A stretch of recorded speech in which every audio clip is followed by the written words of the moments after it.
No! Why do they keep doing this to us? What's up, humans of the cardboard? We got 2 more Fiendsmith cards coming in Supreme Darkness. All we can hope for here is that these cards are not, like, out of this world crazy. In fact, the only thing, like, I would actually hope for is that, like, maybe there's a world where Konami actually tries to make Fiendsmith, like, an actual deck. It is just an engine, and it's exclusively played as an engine. It is not its own strategy at this point. But, you know, we'll see. So here we have a new fusion and a new trap card here. Let's take a look at the art real quick. Actually, the fusion's art looks really cool. I actually like him a lot. He looks cool. And then this one is just...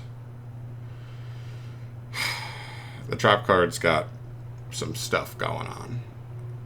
Yeah, not for me. Anyway, moving on. We move into Fiendsmith's Rex Tremendae. I don't know that, but alright. Level 9 Light Fiend Fusion. 3,000 attack, 3,600 defense. Some big ol' stats on this thing. It does require a Fiendsmith Fusion plus another Fusion or Link monster. Whoa. This is a super poly target for the ages. Maybe this card will actually hurt Fiendsmith more than it'll help it. Because imagine their board is just like Diaz Irae plus, you know, any other Link or Fusion. I would imagine most boards are going to have one of those.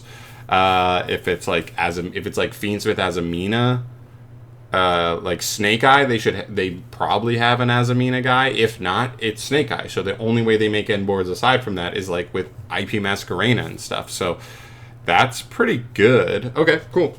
Anyway, next up, you can only use the first or third effects. Also, in the TCG with Lacrima already banned, Diaz Irae is the only Fiendsmith fusion we have access to. So I don't know if you're ever making this in an actual Fiendsmith deck. This card already, for a format with Lacrima banned, seems like it's better as a super poly target than actually in the deck, because you don't want to use Irae to make another fusion. Alright, anyway, 2 hard ones return effects on the first and third, but the second is not.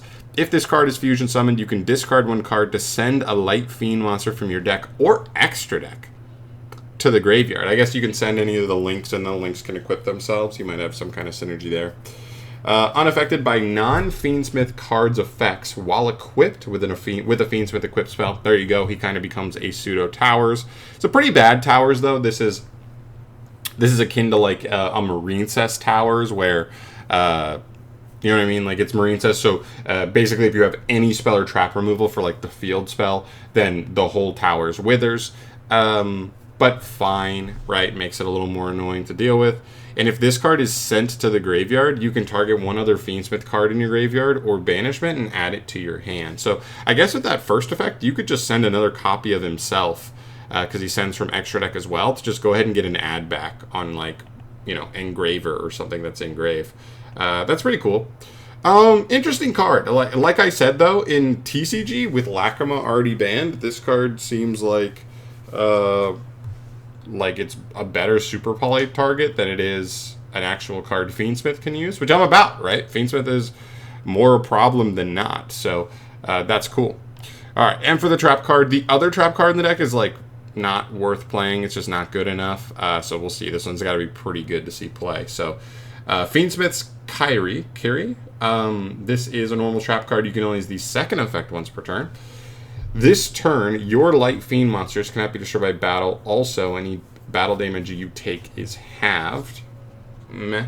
You can banish this card from your graveyard to fusion summon a Fiendsmith fusion monster from your extra deck using monsters you control as material. You can also use monsters in your spell and trap zone equipped to a Fiendsmith monster as equipped spells. That's nifty. That means, like, that means just, like, once you go through your play, being able to, like, re-equip your links from grave, and then, like, if you just equip a link to Diaz Irae, it means you can quick fuse into Diaz Irae. Or if you go into, I guess you can't go into this guy first. I don't know. Like, that's a good graveyard effect, but the main effect is not very good, right? It's just battle protection, basically. Alright, you know what? Listen, we were scared. I'm sure everybody who saw this before reading them was scared.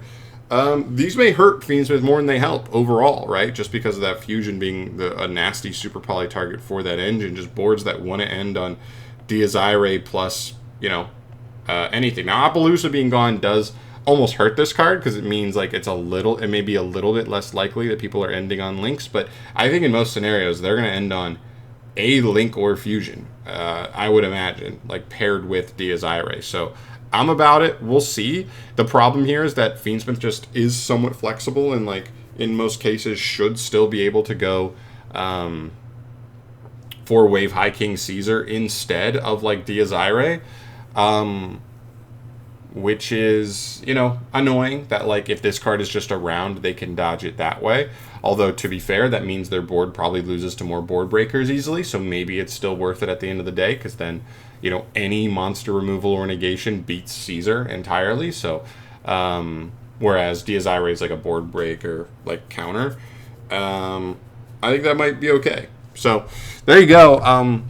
Fine. Like it doesn't blow me away. I'm not terrified, but interesting cards here. I don't think they move the needle that much aside from giving anti-Fiendsmith, players a little bit of extra counter towards the deck. So I guess it's probably a good thing overall. But anyway, there you go. 2 new cards. Kind of surprised. No news all week, and then we get a drop on Friday morning. Just seems so weird and out of place, but it is what it is. You guys know I'm bringing you any news as it drops, so stay tuned to the channel for any more reveals. I mean, we still have over 50 cards to go for Supreme Darkness in like less than a month, I think, at this point, or very close to a month. No, less than a month, I think. So like 30 days for like over 50 cards. We're getting a lot of stuff down the next month or so. So stay tuned for that. I'll bring you anything as it drops. Thank you so much for watching. Let me know your thoughts on these 2 cards. Like, I haven't been playing the most recent format, like with Fiendsmith and stuff. So let me know if there's any other like specific synergies that these cards are really important for as it pertains to Fiendsmith or countering Fiendsmith. I'd love to hear your guys' thoughts on that. But I'm out of here. I'll see you guys in the next one. Peace.